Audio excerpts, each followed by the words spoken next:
When a wealthy woman throws money at a waitress's feet, the cafe falls silent. But what the waitress does next shocks everyone. By nightfall, she's lost her job and everything she depends on. Days later, a single phone call changes her life forever. And when the two women meet again, one of them won't be the SA. Pick it up. Scarlett Blackwood's voice cut through the cafe like a blade. Violet Hayes stared at the crumpled bills scattered across the marble floor. 5 $20 bills, thrown at her feet like garbage. Around them, the lunch crowd had gone silent. Everyone was watching. "I said pick it up," Scarlett repeated, louder this time. She stood there in her designer dress, diamonds glittering at her throat, looking down at Violet like she was dirt. "That's what you want, isn't it? Money." It had started so simply. Violet had been refilling water glasses when she'd accidentally bumped Scarlett's chair. Just a tiny nudge, nothing spilled, no harm done. But Scarlett had whirled around like Violet had assaulted her. "Do you know how much this dress costs?"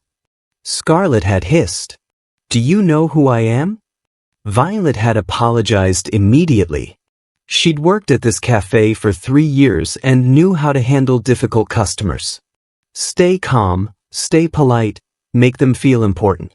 "I'm so sorry, ma'am. It was completely my fault." But Scarlett hadn't wanted an apology. She'd wanted something else. Something darker? "You people are all the same," Scarlett had said, her voice dripping with contempt. "Walking around like you own the place, expecting tips for doing the bare minimum.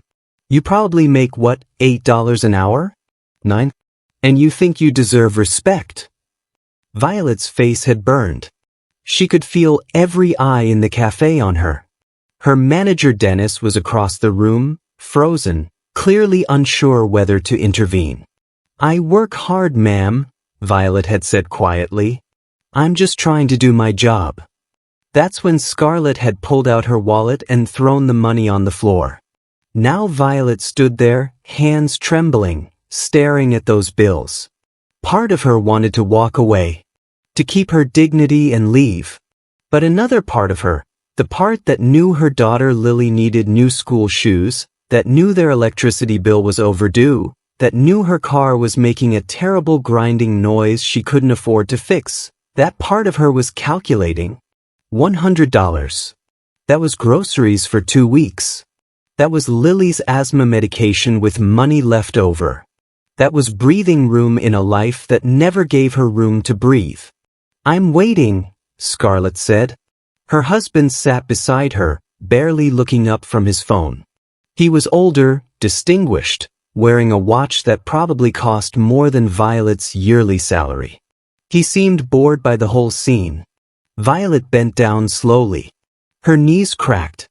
Her uniform, washed so many times the fabric had gone thin, stretched tight across her back. She picked up the first bill. Then the second. Then the third, fourth, fifth. Each one felt heavier than the last. When she stood up, bills clutched in her hand, Scarlett was smiling. It wasn't a kind smile. "There?" Scarlett said. "That wasn't so hard, was it? You should be grateful. I just gave you more than you'd make in tips all week." Violet looked at the money in her hand. Then she looked at Scarlett. Really looked at her. And something inside Violet shifted. This woman had everything. Money, jewelry, a husband who clearly had power and influence. But she just spent 5 minutes humiliating someone for the crime of accidentally bumping her chair? What kind of person did that? What kind of emptiness lived inside someone who needed to make others feel small just to feel big? Violet held out the money. "I can't accept this." Scarlett's smile faltered. "What?" "I said I can't accept it." Violet's voice was stronger now. "You didn't give this to me as a tip. You threw it on the floor to humiliate me. To make yourself feel powerful. And I don't want money that comes with that price." The cafe had gone completely silent. Scarlett's face flushed red. "You're refusing money?" Do you have any idea how stupid that is? Maybe, Violet said. But I'd rather be stupid than be someone who treats other people like they're nothing. She set the bills on Scarlett's table, turned, and walked toward the back of the cafe. Her legs felt like water. Her heart was pounding so hard she thought it might explode. Behind her, she heard Scarlett's voice rise. Dennis, get over here. Your waitress just insulted me. Violet kept walking. Past the espresso machine, past the pastry case, into the small back office where Dennis kept his paperwork. She sank into a chair and put her head in her hands. What had she just done? She just refused $100 that she desperately needed. She'd embarrassed a customer in front of the whole cafe. She'd probably just gotten herself fired. The door opened. Dennis stood there, his face pale. Violet. I know, she said. I'm sorry. I shouldn't have said that to a customer. But Dennis, she threw money on the floor. She treated me like... She wants you fired, Dennis interrupted. Right now. Or she says she'll ruin this cafe. She'll leave reviews, tell everyone she knows, make sure we lose business. Violet looked up at him. Dennis was a good man. He had 3 kids of his own. He'd given her time off when Lily was sick, had let her pick up extra shifts when money was tight. She could see the war happening behind his eyes.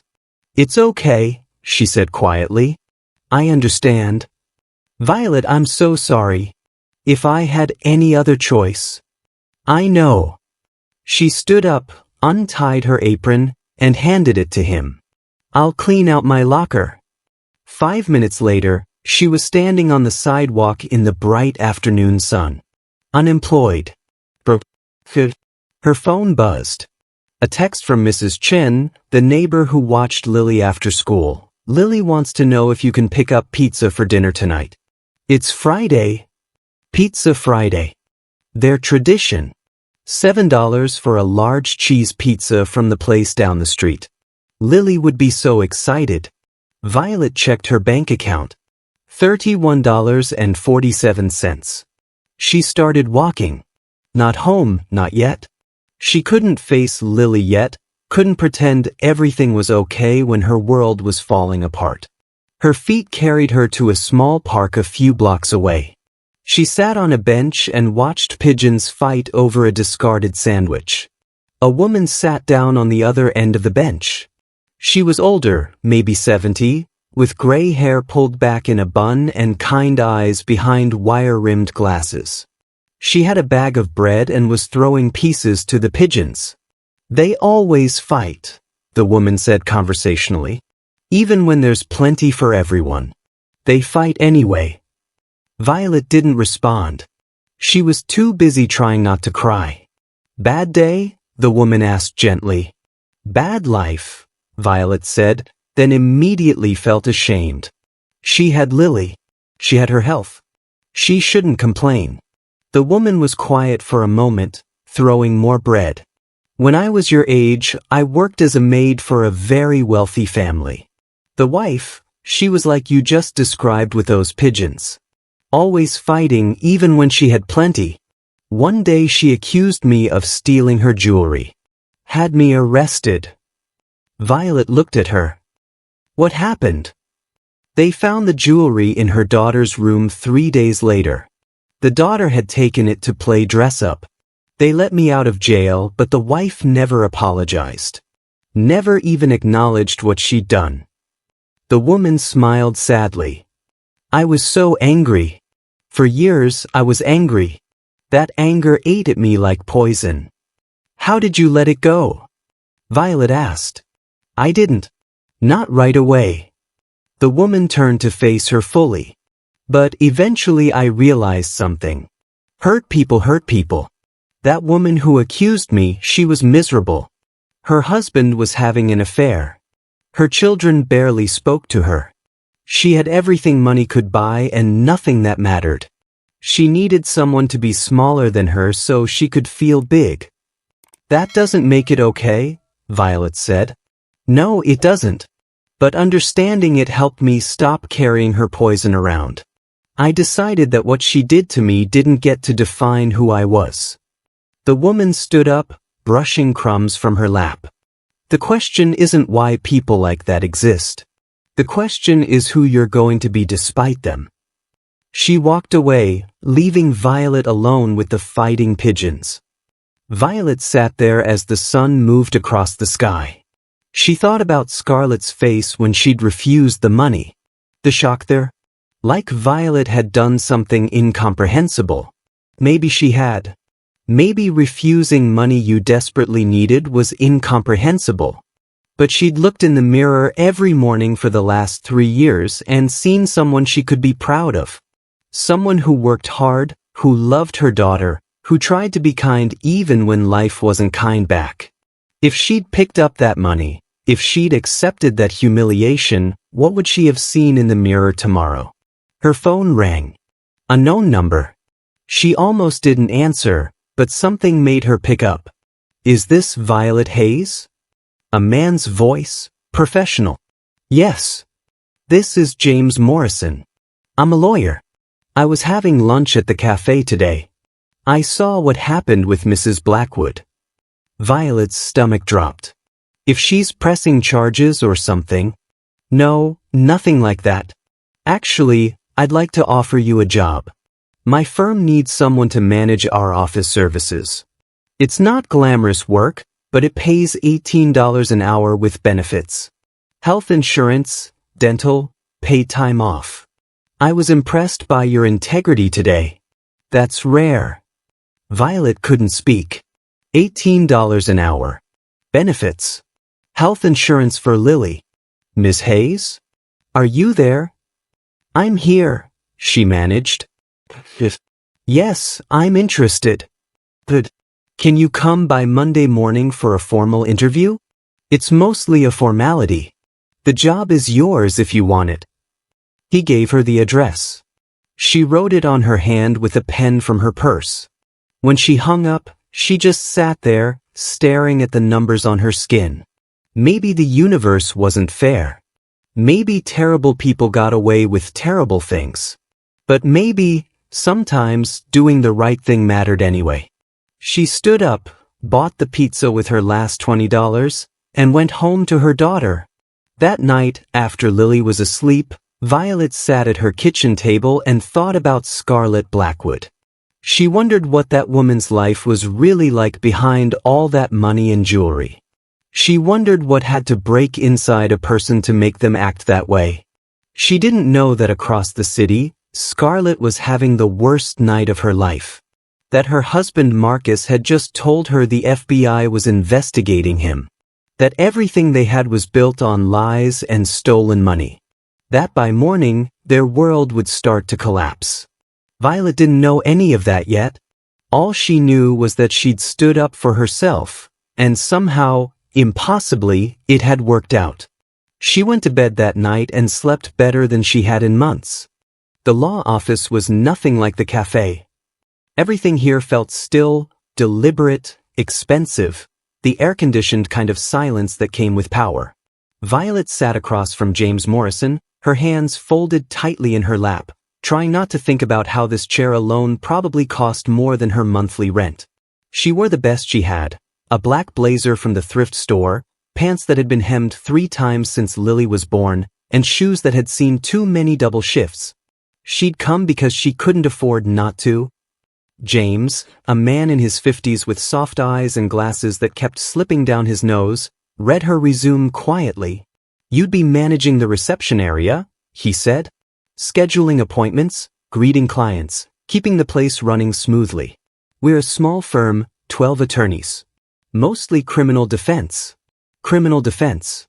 The words carried a weight she couldn't place. She nodded carefully, pretending to understand what kind of people that meant. James leaned back, studying her. I have to ask, he said. What made you refuse that money? Most people in your position would have taken it. Violet hesitated. The memory of that cafe, the silence that followed when Scarlett Blackwood had tossed $100 bill on the floor like it was trash, came rushing back. My daughter, she said finally. She's 8. And I kept thinking about what I'd say if she asked why I picked money up off the ground while someone laughed at me. I couldn't think of a lesson in that I'd want her to learn. James nodded slowly. You have principles. That's good. You'll need them working here. What do you mean? Criminal defense isn't popular. You'll see people at their worst. And sometimes the people we defend don't deserve sympathy. But the law says they still deserve representation. You'll have to hold your head up when people think otherwise. He paused, adjusted his glasses, and looked at her directly. And as it happens, one of those people is about to walk through our door. Violet frowned. Who? Scarlett Blackwood. The name landed like a stone. Violet's breath caught. James went on. Her husband was arrested this morning. FBI, fraud charges. They're saying hundreds of millions stolen. And now she's been named a co-conspirator. Violet had seen it on the news, the glossy photographs of Marcus and Scarlett Blackwood smiling at charity galas, headlines screaming billionaire investor arrested. But hearing it here, like this, felt unreal. She's hiring us? Violet managed. James nodded. She called me an hour ago. Wants us to represent her. If you take this job, you'll be seeing her here. A lot. Can you handle that? Violet thought about the cafe again. About the sound of money hitting the floor. The laughter. The humiliation that had burned so deep she'd quit before the manager could fire her. Could she really face that woman again, and smile? Yes, she said quietly. I can handle it. James smiled faintly. Then welcome aboard. You start tomorrow. That night, sleep didn't come. Violet lay awake, her phone screen glowing in the dark as she read every article about the Blackwoods. There were faces of the ruined, retirees, single mothers, families who'd lost everything. And somewhere in that web of deceit and diamonds had been Scarlett, draped in silk, tossing $100 bills at waitresses like Violet. By morning, something inside her had hardened. When she walked into the law office at 8 sharp, she looked composed, even if her stomach churned. The older receptionist, Grace, showed her around with the calm of someone who had seen too many stories end badly. James mentioned you might have history with one of our new clients, Grace said gently. Mrs. Blackwood. Something like that, Violet said. Grace gave her a knowing look. In this job, you'll learn. People aren't their worst moments. Not entirely. Try not to decide who they are based on that. The words stayed with her as the morning passed. She organized files, took calls, and tried not to imagine the moment when the door would open and Scarlett Blackwood would walk in. At 10:15, it happened. The click of heels echoed across the marble floor. Scarlett stepped through the glass doors, every eye in the office lifting to look. She was the same woman and yet, not. The clothes were designer, yes, but they didn't shine the same. Her skin looked paler, her posture uncertain. The perfection she once wore like armor now hung on her like a costume from another life. And when her eyes found Violet behind the reception desk, she froze. You, she whispered. Good morning, Mrs. Blackwood, Violet said evenly. Mr. Morrison is expecting you. Please, have a seat. Scarlett didn't move. The air between them was heavy with the ghost of that Friday afternoon. You work here now, Scarlett said at last. I do, Violet replied. Since when? Yesterday. Scarlett's voice trembled as she confessed she hadn't known about her husband's fraud, that she wasn't a thief, just blind. Violet wanted to stay professional, but beneath Scarlett's polished mask, she saw raw fear, the kind that stripped pride bare. Scarlett asked if Violet truly hadn't needed that $100. Violet admitted she had, but some things cost more than money. Weeks later, Scarlett returned, each time smaller, her luxury fading into simplicity. When she finally arrived in plain clothes, she whispered, I've lost everything, the house, the cars, my daughter. Then, with shaking hands, she confessed that a man had once thrown a 20 at her, and she picked it up, crying afterward. For the first time, she understood what Violet's choice had cost. You were right, Scarlett wept. Some things cost more than money. Violet looked at her with quiet grace. You start by not being that person again. As Scarlett left, she said softly, You didn't refuse my money, Violet. You refused to become me.